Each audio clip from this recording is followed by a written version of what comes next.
Hey everyone, it's Fentony. This is going to be my episode 3 The Long Night review. The Great War is over, the Night King is dead. Wow, I was not expecting this. I actually thought the very opposite of this. I thought the Night King would defeat the Living at Winterfell, some people would survive the battle, and then eventually there'd be another battle down south in King's Landing. But it's going to be completely different than that. I'm going to give you guys my quick thoughts on this video, and I've got a lot to say, and I've got very mixed feelings. This was the most hyped episode ever, had huge expectations, and going into this we had so many theories. The episode had great action, emotional moments, but the ending to me kinda just felt anticlimactic. I've got no issue whatsoever with Arya killing the Night King with the dagger. Honestly, she is one of my favourite characters on the entire show, but it kinda just felt like out of the blue, and I kinda feel the showrunners were going for that. If you think about it, the big bad White Walker dies in one hit in one episode, and the other White Walkers did nothing. They didn't actually fight anyone. I expected the White Walkers to get involved in this battle, probably kill a few people, but characters like Jaime and Brienne would get some kills as well, but they done nothing. It seems like they're just useless. We know they're great warriors, incredibly strong, but they just die in one hit, and when they die, several whites die as well, and of course when the Night King dies, they all die. I kinda feel the dead perhaps could have won if the White Walkers and the Night King just stayed back, let the whites do all the work. The Night King gets involved on Viserion, but he doesn't actually go on the ground and try and kill Bran. And the way he tries to kill Bran, it's the typical, the villain goes very slowly to reach for his weapon, and then he very slowly tries to kill his enemy. Perhaps it was far too soon, you could argue that. I think it was. 7 seasons of build up just for it to end in the first 3 episodes, and for the Night King to die in one hit in one episode. He did look amazing, and I think he acted much better than he has in the past. I think he was amazing in season 5 at Hardhome, but in season 6 and 7 he was kinda bland.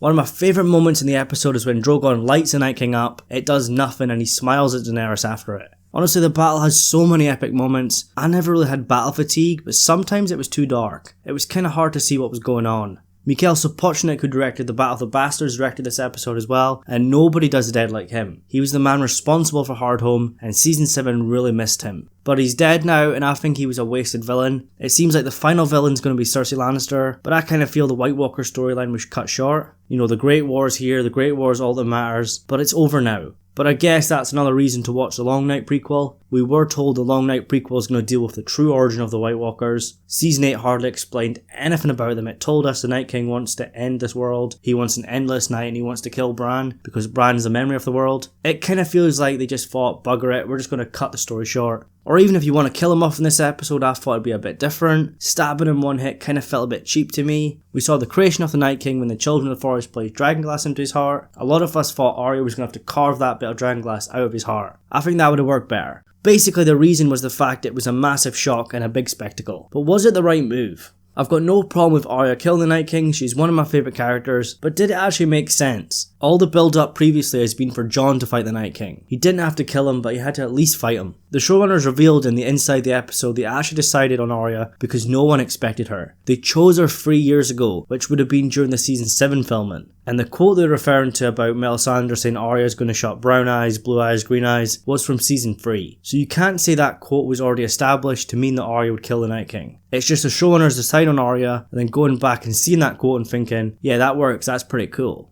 And it also seems like Melisandre knew it would have to be Arya. They gave each other a look when she arrived at Winterfell, and Melisandre gave Arya the prep talk to go and kill the Night King. But Melisandre thought it was Stannis, and then Jon Snow. And it's quite obvious all the build-up has been for Jon, but the showrunners thought it was too obvious, and they don't want Jon to always be the hero. I completely understand with that. Jon doesn't have to be the hero all the time, but the Night King was his enemy, and I'd love to have seen them at least clash swords once, even if Jon lost, and then Arya gets the kill. Also, Bran is pretty much useless and he does nothing in this episode. He disappears for a bit, I'm not sure where he goes, he wargs into ravens and flies off, but then he comes back. Now the Night King's dead, what's next for Bran? His entire storyline is the Great War, and his great enemy is dead, so what's the point in him now? It seems like all his purpose was to tell Jon and give Arya the dagger. The battle as a whole was epic, it was really edge of the seat moments all the time, but can it stand the test of time like Helm's Deep, which is getting compared to a lot? It has so many epic moments, but sometimes you feel, was that necessary? The Dothraki charging in at the very start of Flaming Swords looked awesome, but was it actually very smart?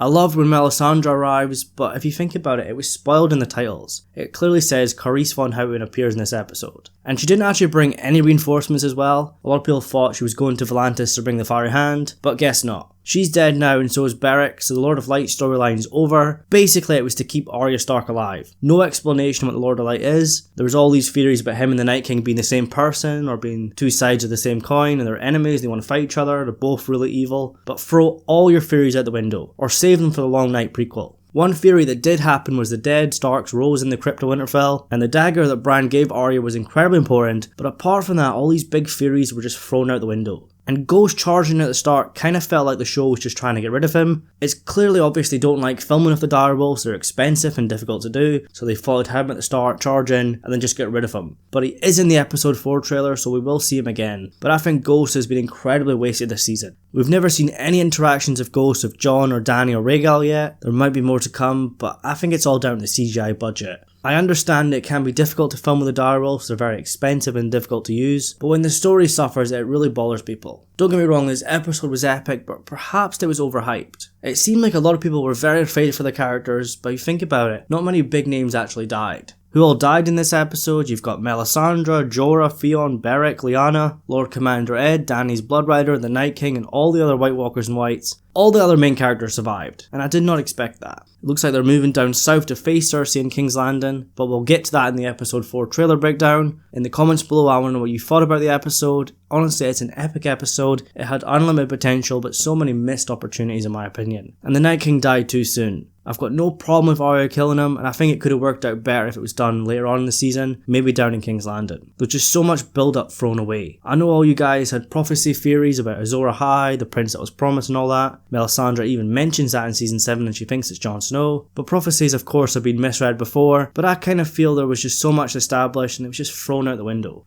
I just felt they wanted to get rid of the Night King ASAP and then move down south for Cersei. But there's so many positives as well in this battle. It was so emotional, edge of the seats moments all the time, and the build up as well, that was incredible. All the characters were sitting waiting for the dead to arrive, but all you could see was the darkness. Theon's last stand as well, that was so heartbreaking to see him die. He's an incredibly underrated character and Alfie Allen is so underrated as an actor. One of the best on the show. Mikhail Sapochnik's directing was amazing as always. This battle felt like pure horror and chaos. And the music as well, that piano theme called The Night King, it really brought me back to the Light of the Seven before Cersei blows up the Great Sept. It's not a perfect episode and it was never going to be one. It was never going to please everyone. I hate to sound so negative about the show, but lately there's just been so many issues. Obviously the show is far beyond the book now and there's no source material. George R. R. Martin did tell the showrunner some stuff, but they have to fill in so many of the blanks. Honestly, since about season 5 onwards, there has been some major issues. Season 7 was probably the worst season in my opinion. It was incredibly rushed and some of the writing didn't really make sense, it was pretty bad at times. That's kinda continued in season 8. And like I said, I don't want to be negative about the show. I love this show, it means so much to me. I appreciate all the hard work that's went into making these episodes, and I'm not criticising the cast and crew, they worked their asses off. But there's no denying the quality has went down. We could argue all day long about the show being cut short. Maybe it is ending too soon, maybe we could have got 10 seasons of 10 episodes. I'm so excited for the rest of the season, we've got 3 massive episodes to go. It looks like there's going to be a battle down in King's Landing, Cersei Lannister versus Daenerys Targaryen, but no doubt there's still massive twists to come. Even though the Night King has been dealt with now and I kind of feel his storyline and the whole White Walker situation and the Great War was just rushed over, can't wait to see what happens next.